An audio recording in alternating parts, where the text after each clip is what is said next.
Que a graça e a paz do Senhor esteja conosco, amém? É uma alegria estar aqui, junto com os amados irmãos. Conforme disse o apóstolo Jair, eu sou de Rinópolis, somos lá da Igreja Batista Ágape de Rinópolis, da Igreja do apóstolo Roger. E há 4 anos nós estamos pastoreando uma igreja ali na cidade de Lucélia. Iniciamos um trabalho ali em Lucélia e hoje, pela graça e a bondade de Deus, estamos lá com quase 250 pessoas congregando junto conosco ali na cidade de Lucélia. Sou diretor de escola do estado, trabalho no secular todos os dias. Minha esposa é professora de pré-escola municipal. E talvez alguns já ouviram falar do professor pastor que dá aula aqui em Birigui durante a semana ainda. 2 noites eu estou aqui ministrando aula. Mas é um prazer ter você aqui e é um prazer poder compartilhar uma palavra do Senhor contigo em nome de Jesus. Amém, queridos? Eu quero pedir que você abra a sua Bíblia em 2 Crônicas, capítulo 20. Nós vamos não perder tempo, porque nós queremos orar no final. Quando Samuel me ligou para estar aqui, eu disse, irei com prazer. E começamos a orar então para essa noite. E o Espírito Santo disse o seguinte: hoje vai ser noite de quebra de julgos sobre a vida de muitos aqueles que têm vivido carregando um espírito de medo. Um espírito que tem feito a sua vida paralisar. E hoje nós estaremos ungindo a vida daqueles que precisam que essa armadilha e cilada possa ser quebrada na sua vida, em nome do Senhor Jesus. 2 Crônicas 20, versículo 1 até o versículo 4. Ele conta a história de um rei chamado Josafá. 2 Crônicas, capítulo 20, versículo 1 até o versículo 4. A palavra do Senhor diz assim: depois disto, os filhos de Moabe e os filhos de Amon, com alguns dos meunitas, vieram à peleja contra Josafá. Então vieram alguns que avisaram a Josafá, dizendo: grande multidão vem contra ti, da além do mar e também da Síria. E eis que já estão em Azazon Tamar, que é em Gedai. Então, Josafá teve medo. Diga comigo, teve medo. E se pôs a buscar ao Senhor e apregou um jejum em todo Judá. E Judá se congregou para pedir socorro ao Senhor. Também de todas as cidades de Judá veio gente para buscar ao Senhor. Amém? Eu quero que você preste atenção nessa palavra. Muitas vezes, nós olhamos para a Bíblia e nós vamos ver que existe uma certa confusão entre 2 palavras: medo e temor. São palavras que são distintas, mas que muitas vezes no nosso vocabulário, na nossa forma de expressar, elas parecem a mesma coisa. A palavra temor, ela está ligada mais à reverência, a uma atitude de nos colocarmos diante de um Deus e diante dele pensamos nas atitudes, nas palavras, nas ações, em tudo aquilo que porventura nós venhamos fazer, não com medo da retaliação de Deus, mas porque nós reconhecemos que Ele é soberano sobre as nossas vidas, e nós, ao invés de servirmos a Ele por medo, servimos Ele por amor, e queremos agradar o coração do nosso Deus. É bem verdade que às vezes você vai ver essa palavra, porque no vocabulário do português, você vai procurar a definição, e quando você olha para medo, você vai ver que medo e temor são a mesma coisa. Porém, quando nós nos voltamos para a palavra, são coisas distintas. O medo, ele é tão interessante que ele é um sentimento desagradável na vida de qualquer pessoa.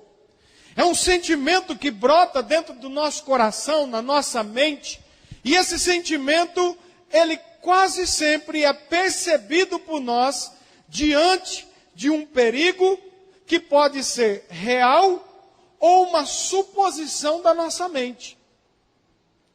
Quantas pessoas têm medo de andar sozinho à noite, supondo que alguém possa encontrá-lo lá na esquina? Quantas pessoas têm medo da noite, a hora que vão se colocar no seu quarto e precisam deixar uma luz acesa, precisam deixar a porta aberta, porque eles têm medo que algo possa acontecer com ele? É uma suposição que pode gerar na sua vida um sentimento de que algo traz um perigo para você. Porém, realmente, o medo pode ser algo real. Eu sei que eu tomei alguma atitude, eu sei que eu tomei algumas decisões, e isso vai gerar uma consequência ruim na minha vida, e eu tenho medo de colher aquilo que eu plantei. A psicologia diz que o medo é um estado emocional do indivíduo que faz com que ele se adapte ao meio em que ele vive. Por exemplo, você vai para São Paulo. Você tem medo de andar na rua. Você põe a sua bolsa na frente. Ninguém anda com o celular no bolso de trás. Ninguém descuida das pessoas que estão passando ao seu redor. Por quê? Porque tem medo de algo que pode lhe acontecer. Quando você vai para a biologia diz que o medo é algo natural no ser humano, que vai gerar nele uma atitude de defesa. Então você tem medo de sair à noite, numa rua escura, porque pode acontecer algo com você. Então o medo gerado dentro da sua vida é para que você se proteja de algo ruim que pode lhe acontecer. Mas quando nós olhamos para o medo, nem sempre o medo é ruim. E nem sempre o medo é bom. Pastor, mas existe medo bom? Claro que existe. Quando você tem medo de praticar atos ilícitos, é porque você não quer colher as consequências de estar numa prisão, de estar envolvido numa situação difícil, de se enfiar em uma circunstância que possa ser prejudicial para você. Então, quando você olha para o medo, por esse lado, o medo é bom, porque o medo evita alguns problemas para a sua vida no futuro. Porém, o medo pode ser ruim, quando o medo ele traz na minha vida e na sua vida uma situação de nos paralisar diante daquilo que nós precisamos conquistar. Quando você olha para o medo, o excesso do medo, ele é prejudicial para a sua vida.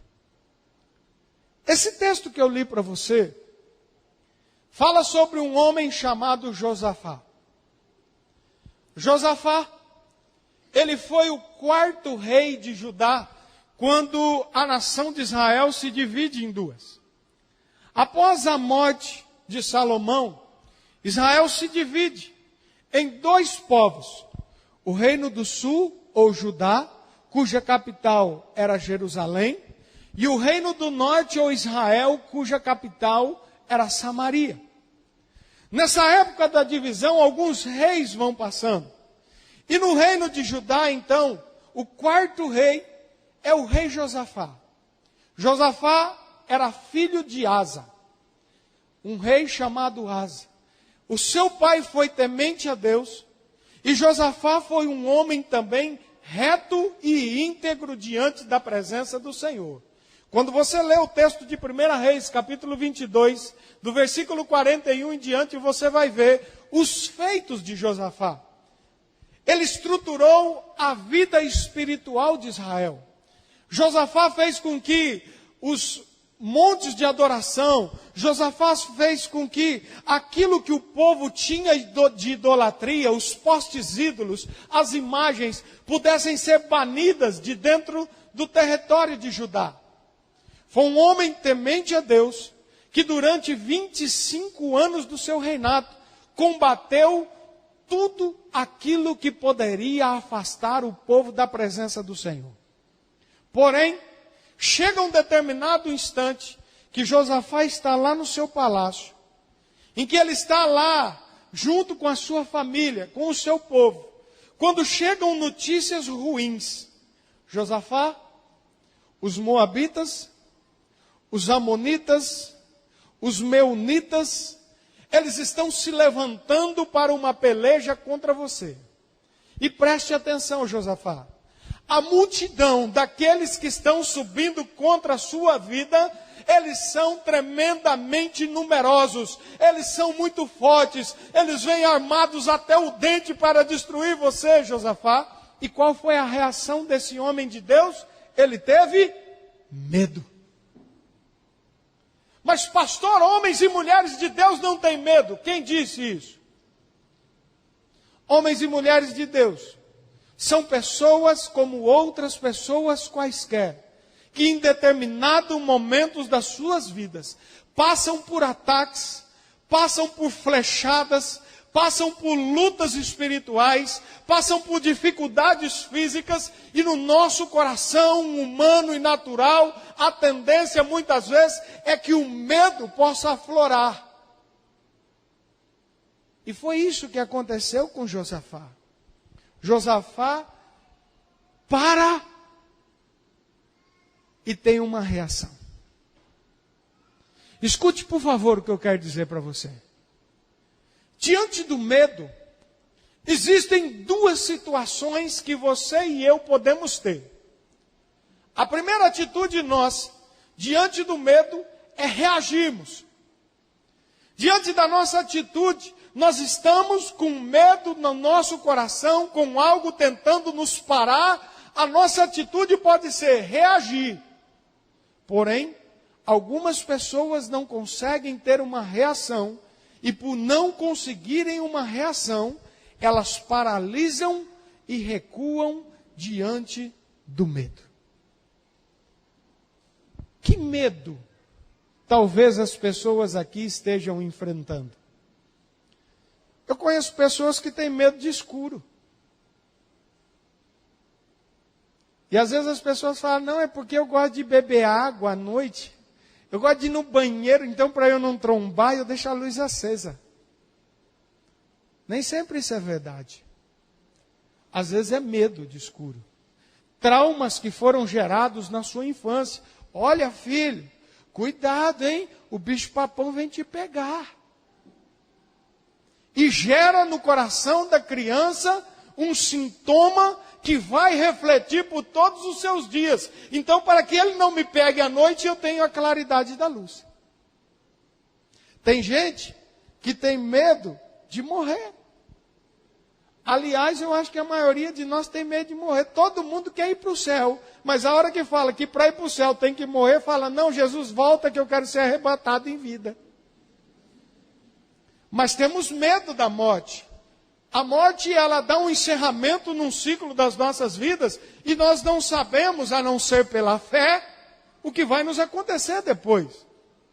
Tem gente que tem medo de ficar sozinho. Quantas pessoas estão dentro das igrejas vivendo síndrome do pânico, que não conseguem tomar banho sozinho, precisa ter a porta aberta com alguém dentro de casa? E às vezes estão dentro das nossas igrejas. Quantas pessoas não conseguem ficar nas suas casas sozinho à noite, quando todo mundo sai? Medo. Medo de falar, medo de entrar num determinado local. O medo é algo que está dentro da vida de muitas pessoas e que precisam romper com esse medo nas suas vidas, porque senão elas vão viver paralisadas em determinadas áreas. Quando eu estava orando, eu fiquei pensando sobre os medos.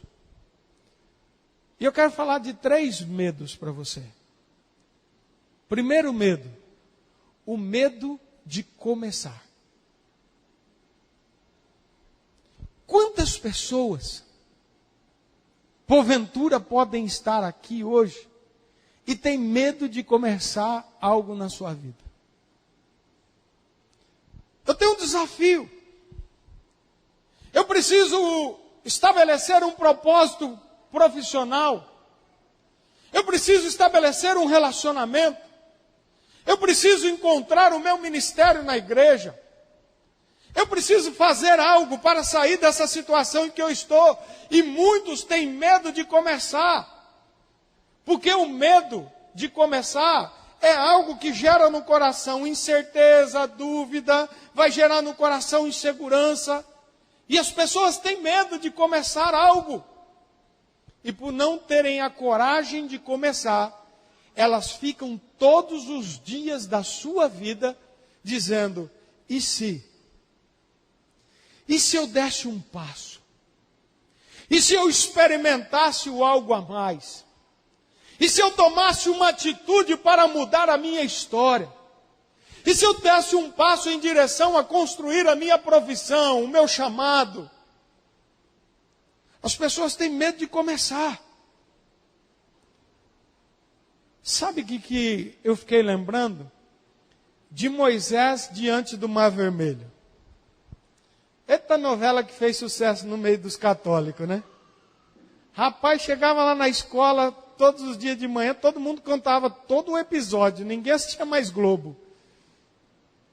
Todo mundo assistia nos 10 mandamentos. Mas eu fiquei pensando naquela atitude de Moisés diante do mar. E agora, Deus? Eu preciso dar um passo. O que eu faço? Volto para comer cebola? Saio correndo por aqui? O que o Senhor fala para mim? Deus olha para ele e diz: comece a andar. Põe seu pé no meio do mar. Avance. Talvez a palavra que eu tenha para você nessa noite é: você tem medo de começar algo na tua vida? Você tem medo de experimentar algo na sua vida? Você tem medo de dar passos de fé na sua vida? Talvez seja o momento de você pegar esse medo, lançar fora da sua vida e dizer: hoje eu vou tomar uma atitude, eu vou dar os meus primeiros passos, porque quando eu começar a andar, o meu Deus vai abrir as águas diante de mim. Porém, eu preciso começar. Eu preciso tentar. Eu preciso experimentar. Tem crente que vive uma vida inteira sentado na cadeira sem experimentar o que Deus tem para ele, porque ele nunca deu o passo para experimentar os projetos e os sonhos de Deus para a sua vida. Tem muito crente que passa numa igreja pentecostal renovada 30 anos e nunca experimentou o batismo no Espírito Santo, porque ele tem medo. Ele olhou para o Zezinho que foi batizado e o Zezinho fazia: eu tenho medo disso, eu tenho vergonha disso, e nunca experimenta o que Deus tem para ele. Tem muitos crentes que vivem dentro da igreja e Deus está dizendo: eu preciso te usar, eu quero derramar os dons sobre a sua vida, eu quero fazer com que você possa crescer espiritualmente. Ah, mas e se eu der um passo, o que vai acontecer? Comece, tome atitudes, saia da situação de estar paralisado pelo medo de começar e comece a dar passos. Porque senão, você vai chegar no fim dos seus dias e vai olhar para trás e dizer: ah, se eu tivesse. Ah, se. Tem um amigo meu que ele diz assim: o se não existe. Porque se minha avó tivesse uma carreira de teto, ela seria uma porca e não a minha avó. Se não existe no vocabulário do crente. No vocabulário do crente precisa ter uma palavra: eu vou dar passos e vou começar debaixo de uma direção que o meu Deus tem para a minha vida. Quando eu sigo a direção de Deus, eu posso começar todas as coisas, porque o final vai ser sucesso e vitória em nome de Jesus. Segundo medo que eu quero falar para você é o medo de recomeçar. Se para começar tem medo, para recomeçar tem medo dobrado. Não existe o ditado que gato escaldado tem medo de água fria? Jogar ele numa vez na água, a hora que ele vê água, ele voa. Não é assim? E sabe por que recomeçar é difícil? Porque todo recomeço, quase sempre, implica em que você teve um começo e um fracasso. E recomeçar não é fácil. Eu tinha um ministério, eu me frustrei no meu ministério. E agora, eu tenho que recomeçar. Mas para recomeçar, eu penso duas vezes. Eu estabeleci um projeto de ter uma empresa e fali. Eu tenho que recomeçar. Mas eu tenho medo, porque eu posso falir novamente. Eu arrumei uma namorada. Ela olhou para mim e disse, pega essa moeda de 50 centavos no chão. E a hora que eu abaixei para pegar, ela me deu um mortal, uma tesoura voadora.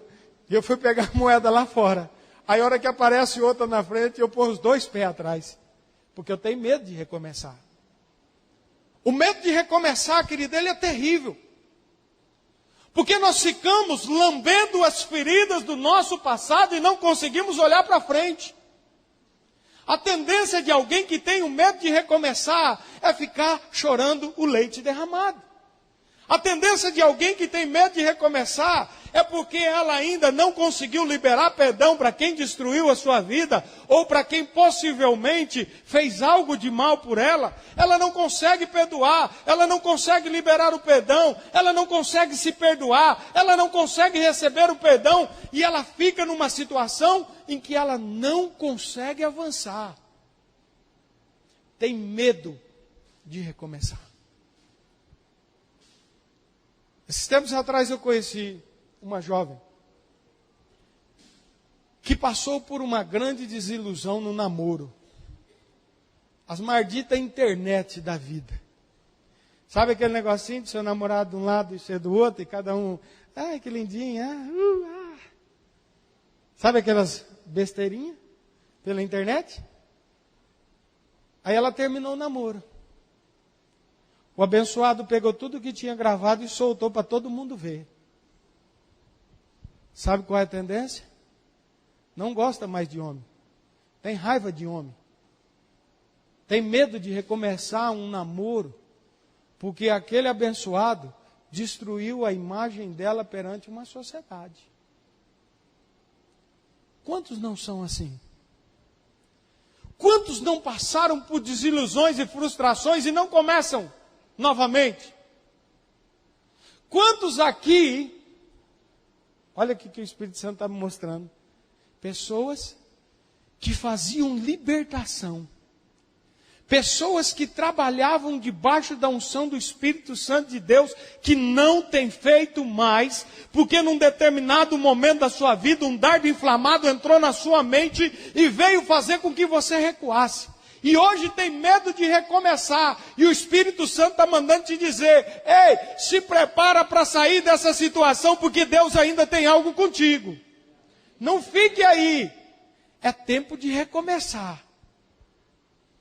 É tempo de se levantar. É tempo de deixar para trás aquilo que te feriu, aquilo que te abateu, e dar passos novos em direção a um tempo de conquistas. Não tem como ficarmos presos ao medo do recomeço.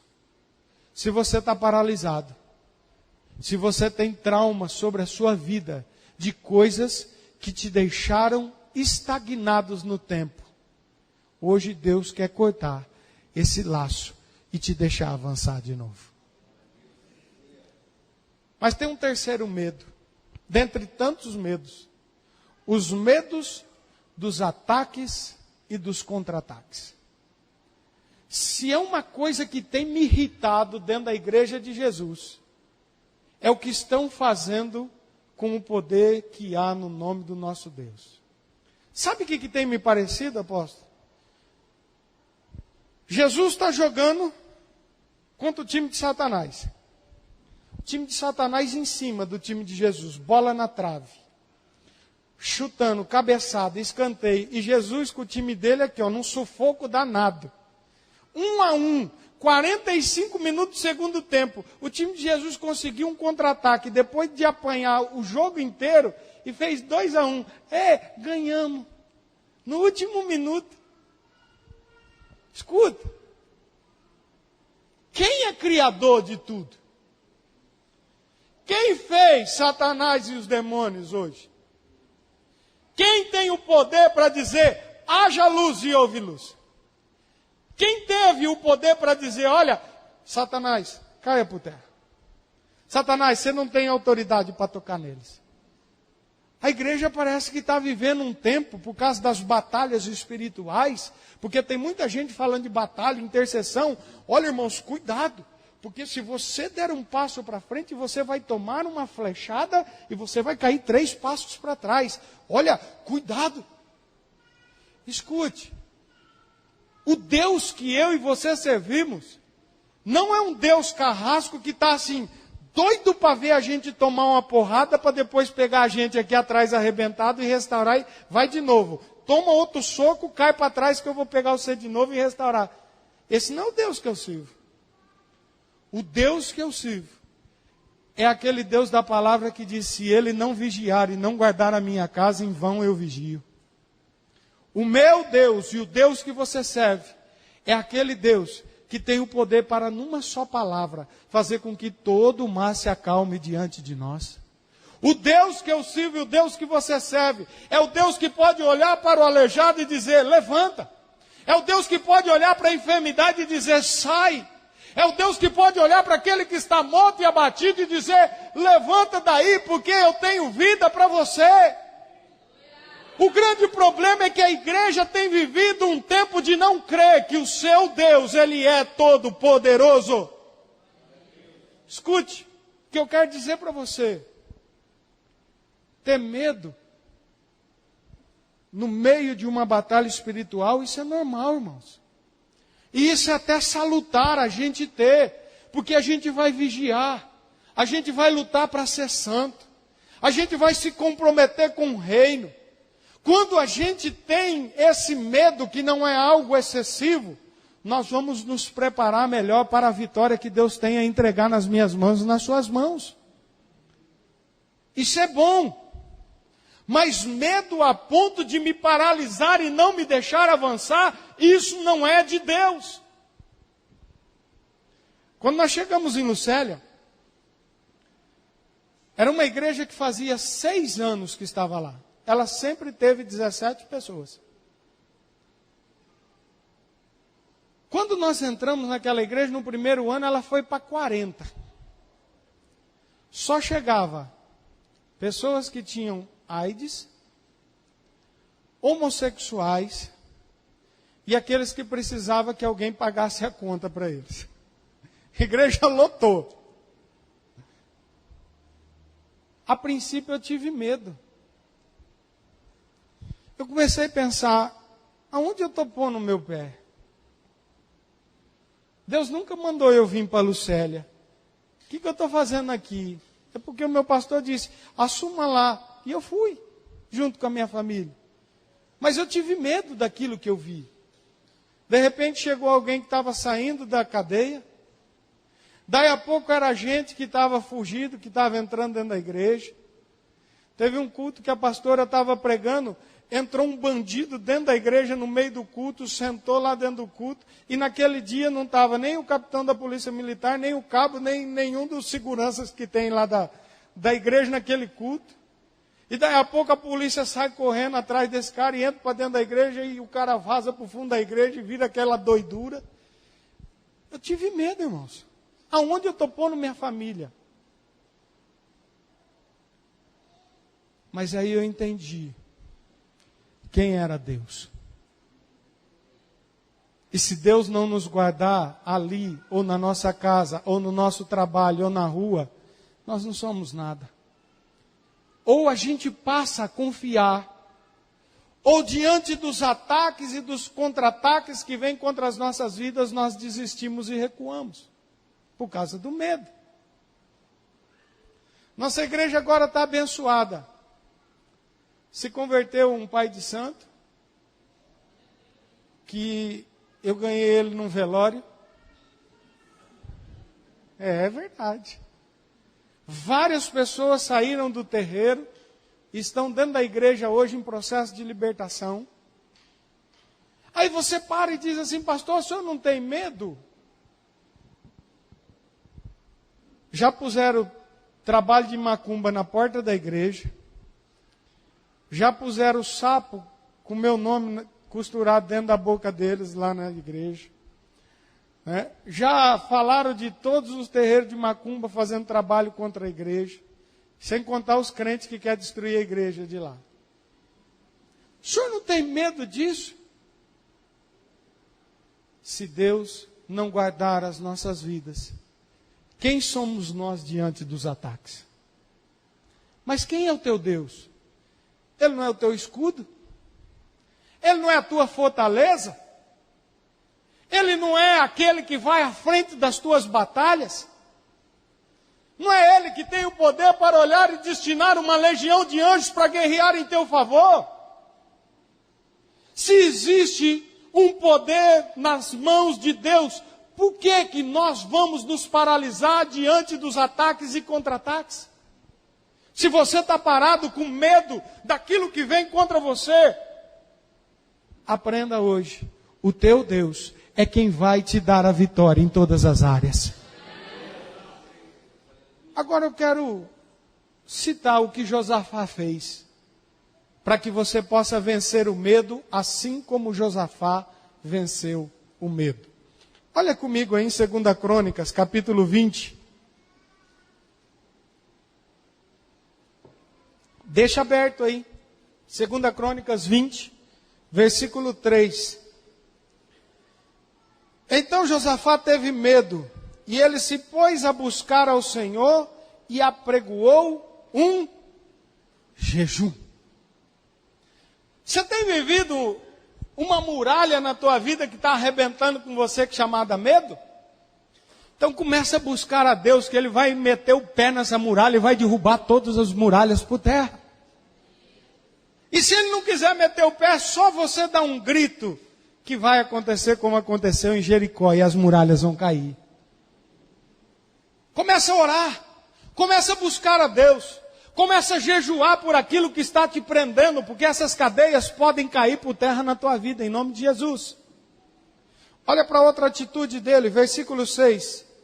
E disse Josafá: Ah, Senhor, Deus dos nossos pais, porventura não és tu Deus nos céus?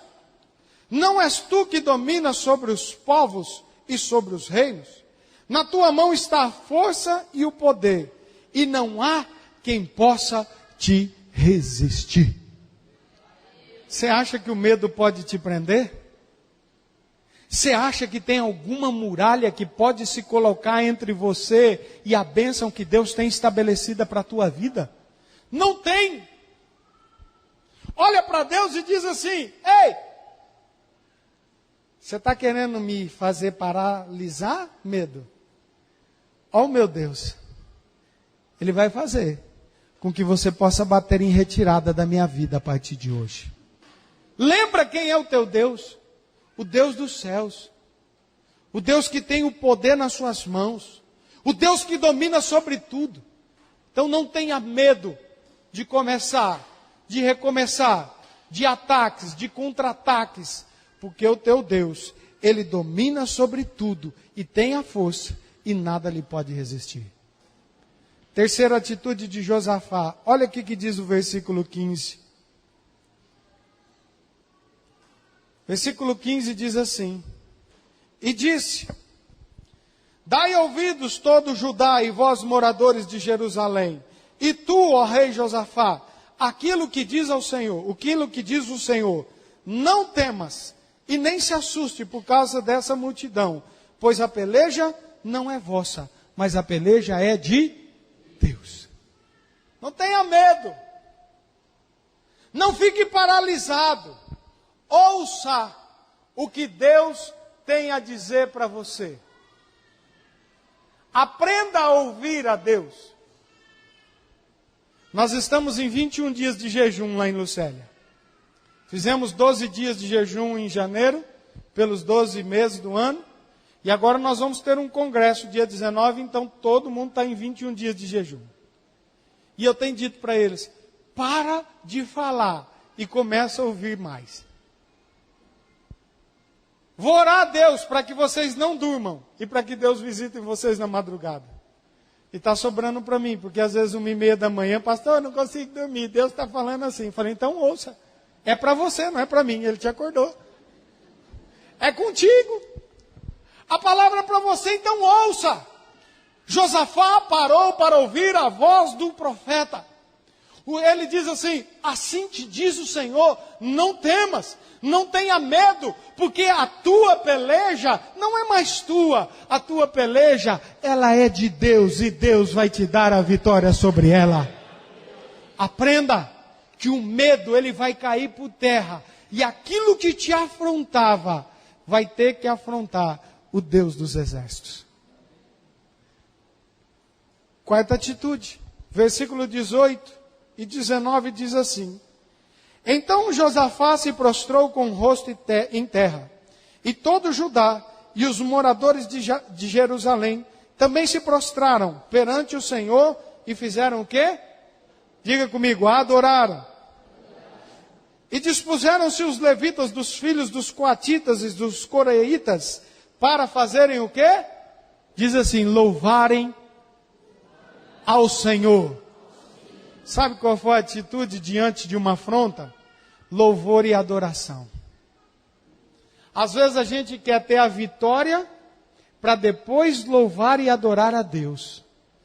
Mas a atitude de Josafá foi, os seus inimigos são grandes, mas Deus diz que eles vão cair. Então desde já, eu já vou adorar o meu Deus, porque eu confio na palavra que vem do meu Senhor. Se tem algo que está te afrontando, vá diante de Deus com orações, com súplicas, mas aprenda a entrar diante de Deus com ações de graças, porque isso vai dizer, através da sua atitude, mesmo a luta estando diante de mim, eu sei em quem tenho crido, e eu estou bem certo que Ele é poderoso para guardar a minha vida, para conceder a minha bênção, para dar a minha vitória e para um dia me levar para morar lá no céu com Ele. Não tenha medo. Adore, porque Ele vai te dar a vitória. Versículo 20, diz assim o texto: E pela manhã cedo se levantaram e saíram ao deserto de Tecoa.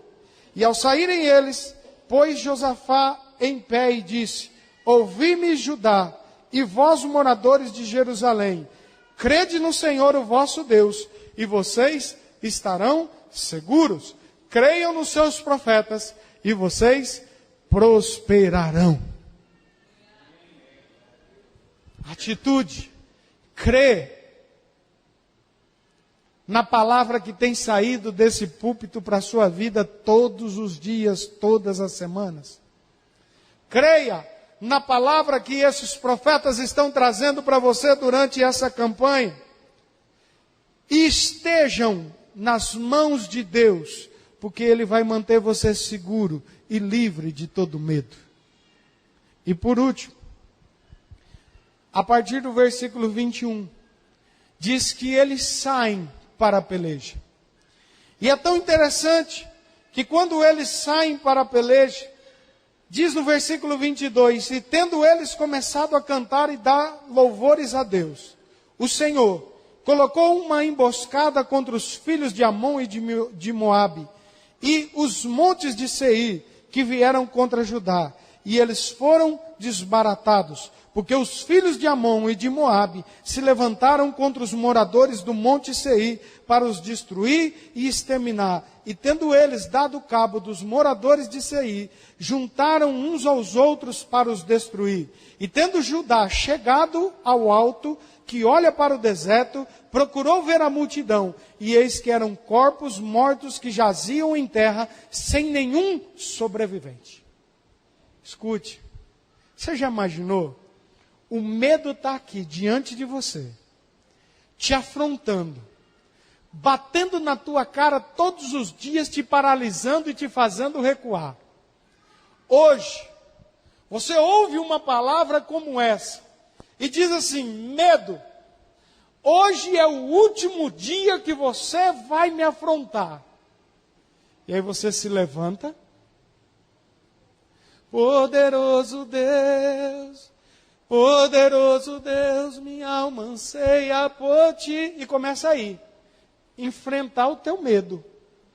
Você sobe no monte como Josafá subiu, e olha lá, cadê o exército que me afrontava? Cadê essa muralha que estava diante de mim, me colocando esse medo no coração? Diz o texto que entre eles se mataram. E quando Josafá e o exército sobem e chegam diante daquele exército e procuram aquele exército, só haviam corpos mortos. O teu medo vai ser aniquilado da tua vida hoje. Amém? Samuel, me ajude aqui, por favor.